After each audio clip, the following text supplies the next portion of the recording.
Hey, everybody. Welcome to National Bourbon Day. This is Offstage with DWP, and I'm Fred Minnick, curator with DWP. I co-founded and created Bourbon and Beyond with this man right here, Danny Hayes, the CEO of the incredible DWP. How you doing, man? Hey Fred, how you doing, buddy? Are you staying out of trouble? It's hard to get into trouble today or these days. You know, it's amazing. Like when we're together and we sip bourbon, we do get in trouble sometimes. Just I think you get in sometimes. trouble, and I'm an innocent bystander. You are. That's You're how I. That's how always I. well, and I always look at it too. Is like if anything happens, like you can, kind of serve as my lawyer. Just in case. Great. That means you're my lawyer. Well, that's right. If I'm your lawyer going into something, we're all in bed. We're all in deep trouble. So listen, we've got people from around the world tuning in right now. We're streaming on Twitch. We're streaming on various Facebook pages. We're on YouTube, Periscope, all over the place. So everybody wants to know what you're drinking, and today is going to be about what everyone else is drinking because it's National Bourbon Day. So what are you drinking, buddy? Well, Fred, I've been texting you about this a lot. I am drinking the Knob Creek, and I think the last 2 or 3 weeks I've been texting you about this. I've had this bottle for a couple years. I opened it up recently, and I've just gone bananas about it. Yeah, I mean, Knob Creek is a great everyday pour, man. It really is. Fred Smurf's tuning in. He's drinking a little Wild Turkey Spirit, but Knob Creek is great. I really do love that stuff. Insanely, you know how my flavor profile works, and I like, a really bolder flavor. This is so caramely and delicious. One of the only bourbons that you'll be happy to know I can drink without any ice. Nice. Because you do like to throw in the ice. And hey, there's nothing wrong with the ice. There's nothing wrong with putting ice Unless in at it's all. red in it. Then you're very picky about this bourbon can have one cube. This bourbon can have a ball. This you have to have no ice in it. It's like a lot of rules drinking with you, Fred. It is true. I do have many rules. Well, we have a lot of friends tuning in tonight from all over the place. Greg Lors from Jack Daniels just says hello. Greg. And he's drinking Jack Daniels Barrel Proof. Do you think Greg ever strays from Jack Daniels, or do you think he's just always drinking Jack Daniels? I could go either way on that because on the one hand, I mean, Jack is Jack, and we drink that a lot. I mean, that is Danny Wimmer's absolute go-to drink. But on the other hand, aren't you a little curious, Greg, about the competition and what other people taste like? So I don't know. Well, speaking of Wimmer, he was supposed to join us today, but there's been a little bit of a development in the Wimmer household. Yeah, so this is a challenge for me. Live a mile apart. Our kids go to the same school, but Jack just graduated 5th grade. And the great news is he got into an amazing middle school. The bad news is it's about 45 minutes from here. So Wimmer's actually looking at houses now, thinking about moving closer to the school. And literally as we speak, he's looking at houses, and that's a tough one for me. So you're going to lose your neighbor in some ways. I mean, are you going to move too? No, because I live walking distance to the school that the boys are going to. So Asher's only going into 3rd grade. So I've got 3 more years, and it's a great school as well. So I don't see myself moving, but it's tough. I mean, I spend every weekend with the Wimmers. People I think are sometimes surprised to hear that we really do work together and then spend the weekends together and vacation together. And, spend so much time, hanging out as families. So it's bittersweet because I'm so happy for Jack. Yeah, you guys are kind of inseparable in a lot of ways. In terms of especially. Your families hang out together. you go to the concerts together, and it's like every moment you guys are almost there. It's almost like you're brothers. We feel that way often, and we fight like brothers too sometimes, as you know. Yeah, that's right. Speaking The of referee fighting, hat. speaking You of don't have your fighting, referee hat today. I no referee hat tonight. No referee hat tonight, but you know, I might need to put it on. There's a little bit of a Jack Daniels war ensuing in the chat right now. A lot of bourbon people really not liking the fact that Jack's getting so much play on the live stream here.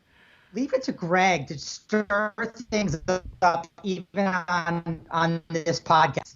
Right. I mean, it's funny, but I tell people that Jack Daniels is the most important American whiskey because it opens so many doors for everybody else. Now, the bourbon world, there's this big back and forth and everything, but they from a business perspective, especially in music, I mean, think about your like connection to rock and whiskey all these years. How often have you seen Jack?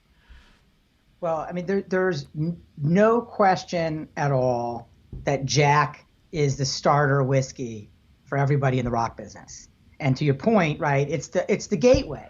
And we all come in through Jack, and you know, our Jack and Cokes or Jack and Diets, and then your palate starts to open. So you're absolutely right. I mean, Jack has played an important part in both my bourbon drinking and in the rock and roll legacy. So, you know, I'm a fan, and you know, Wimmer is a huge fan.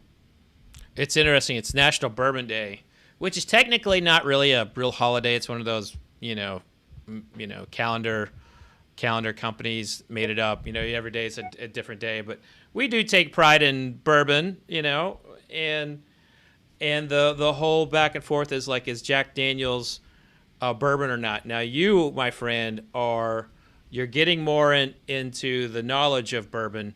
But do you care about any of that stuff? Do you get really? Does it mean anything to you, or you're just like, does it taste good?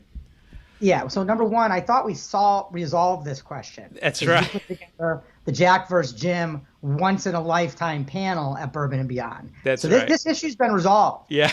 If you missed that panel, you better find it on YouTube somewhere, because that was a monumental moment for bourbon history that happened at Bourbon and Beyond. But you know the DWP rule is good, and if you like it, hallelujah.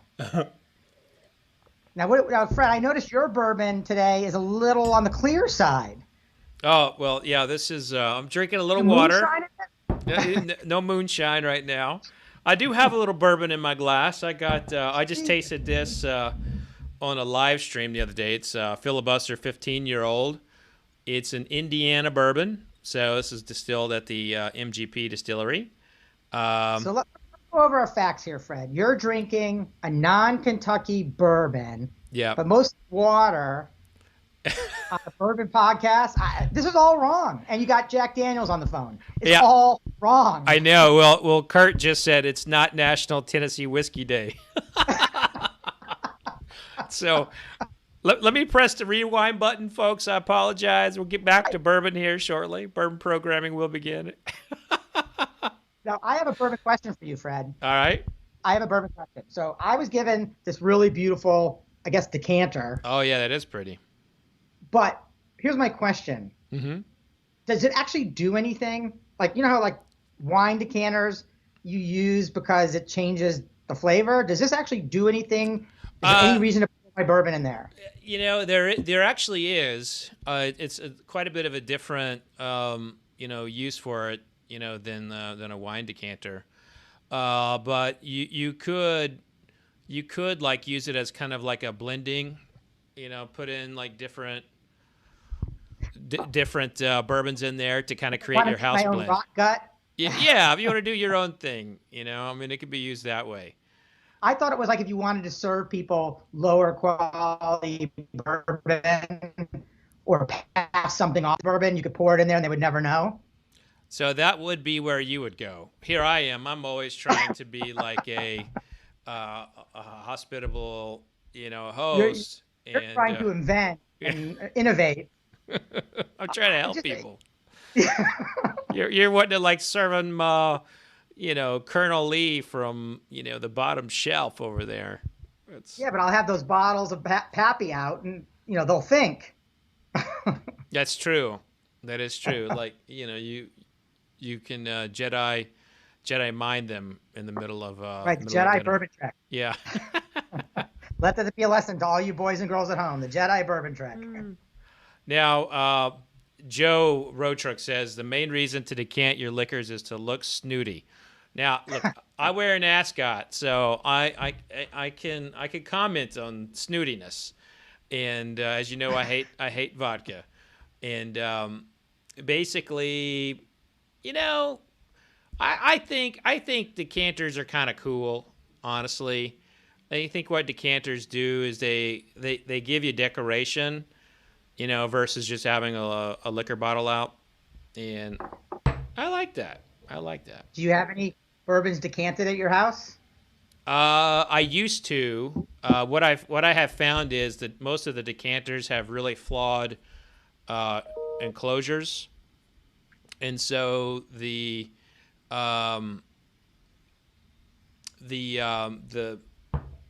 too much air gets out and then it evaporates. So like most of the stuff that I've had, decanters I've had over the years, weren't that good. And I've had some really fancy ones, but they didn't look they didn't look the part for me. There you have it. Well, Fred, your video just disappeared on me.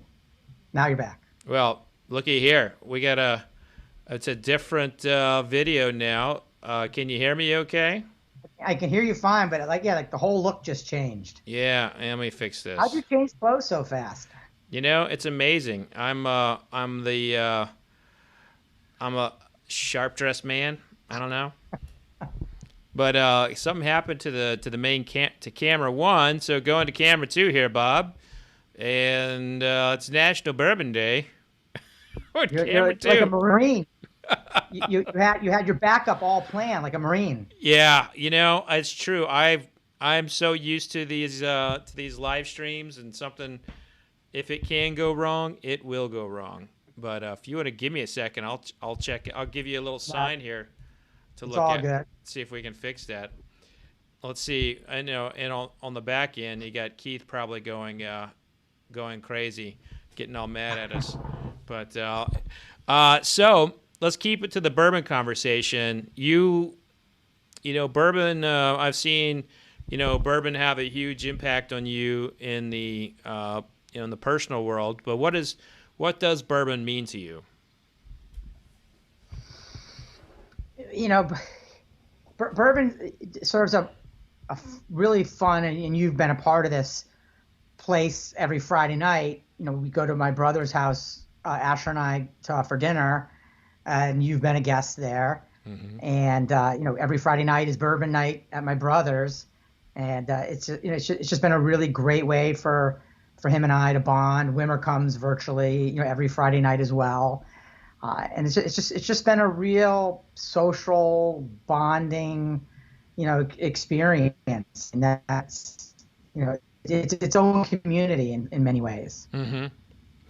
Yeah, and you've now got to step inside to the bourbon world, and you've seen the camaraderie of the bourbon world. I'm curious, are there any similarities between the bourbon industry and the music industry? That's the answer to that question.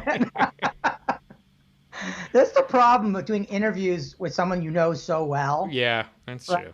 You already know the answers. They're like all setups. The speed dinner that we do, Fred, is such an incredible thing to sit in a room and watch bourbon royalty overspend on each other's product in support of charity, right? That's just incredible. There's nothing analogous to that in music, or the way that, God forbid, there's been, you've told me some stories about rick houses that have burned, or where companies have been left in a real lurch and other companies have come running in to help their competitor get back. You just don't see that. I mean, if one record company, if a competitor record company burned down, they would buy all the shelf space available back in the days when there was physical records and replace that company in a heartbeat. No one's running to their aid. And that's something special in the bourbon community. And maybe it's because it comes, all from such a homogenous region. And the families are all interconnected throughout the years. But then you could think, oh, there'd be tons of family rivalry. And it just doesn't seem to be that way. Right.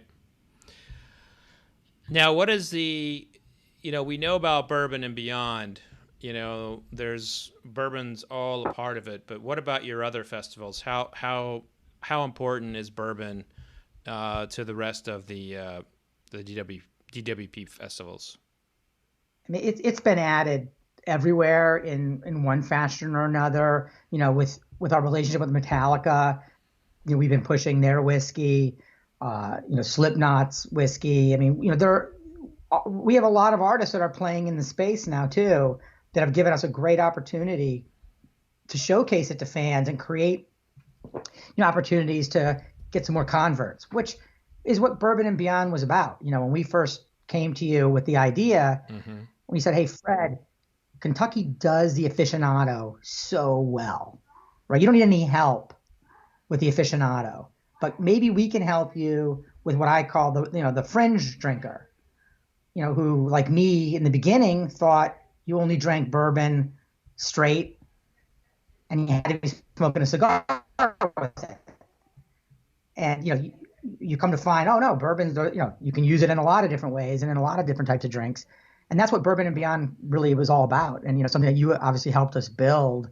And I think we've converted a lot of rock fans into bourbon drinkers, much to the chagrin of maybe some of the clear spirits. Yeah, that's definitely true.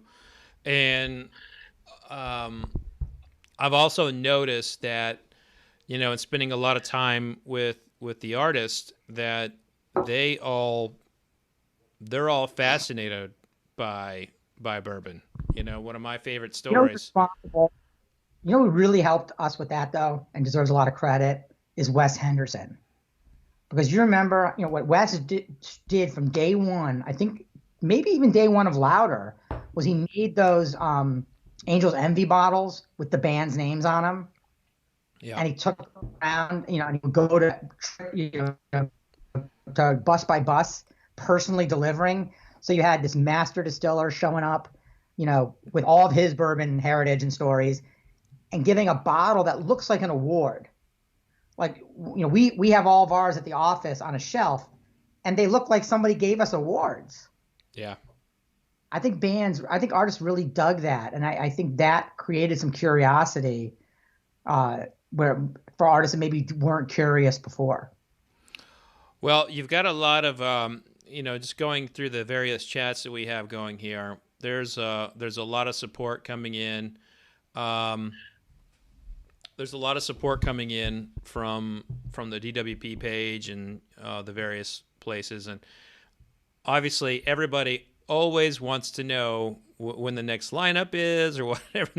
You get inundated with that all the time. What's become your best canned response for, what's the next lineup or who are you booking? Because you can't talk about it. You gotta play it cool. What's become your best response?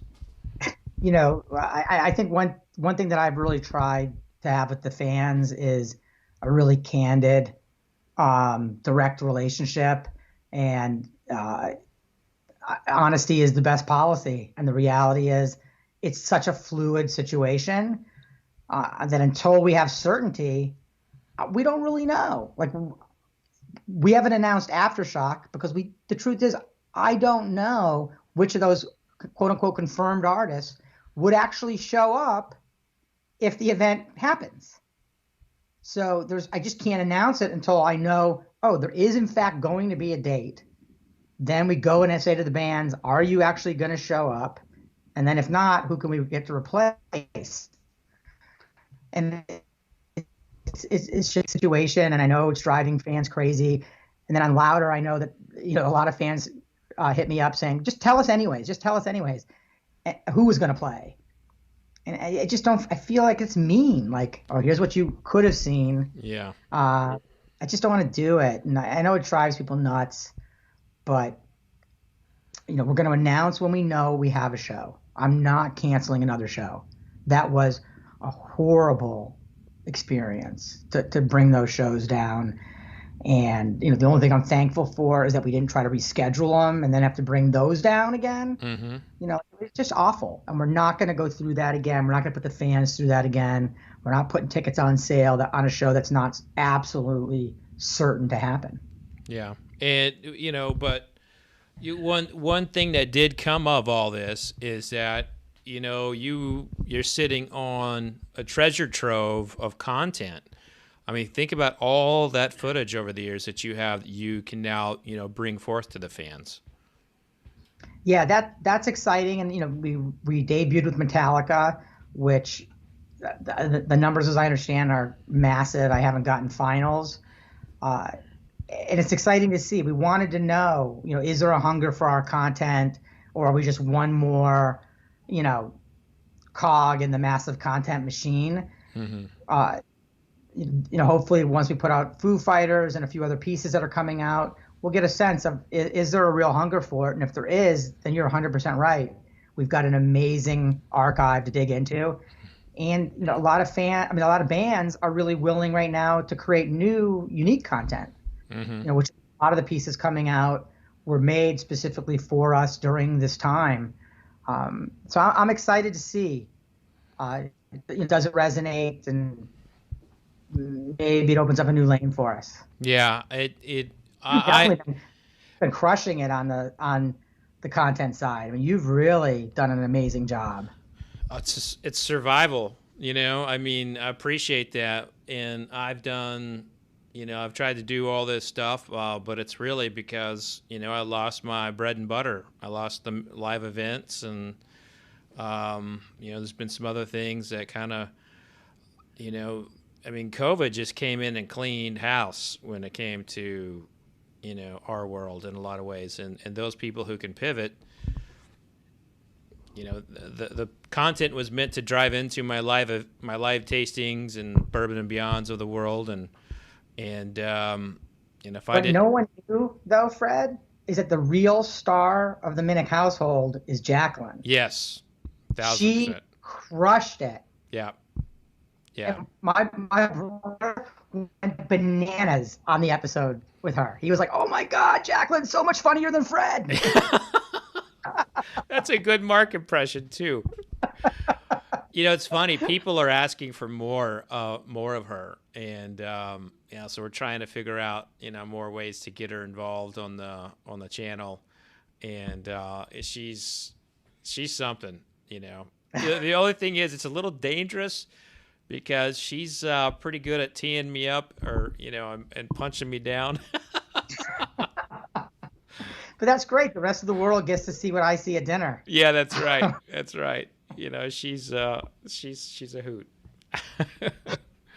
Oh man, I do miss you. I miss drinking bourbon with you guys, and it's this is not a time where we are doing a lot of celebration, but today is National Bourbon Day, and what I like to do is I like to always have a little bit of kind of like positivity around the bourbon, because this right here has been helping a lot of people get through these times, and I think bourbon means something a little bit differently now than it did a year ago for a lot of people. And I'm curious if you at all in any way, shape, or form feel like a little bit more of a deeper connection to this stuff, since COVID happened. I'm not talking about down on a bottle every night or anything like that, but yeah, it's a great question, Fred. I think that it represents some normalcy. Going to my brother's house on Friday night, and as you know, he's got a great bourbon collection. Mm-hmm. We're going to my cousin Jim's house, who you also know has a great bourbon collection. And cracking open some bottles is a sense of normalcy. Mm-hmm. And I think that's what it's represented. or just if it's, women are coming over and we're just having a glass, or even just, by myself in the house, it just represents better times and normal times and the times to come. And that's really, what we've focused on. Both, I focused on as a business owner and operator, as a father. You try to focus on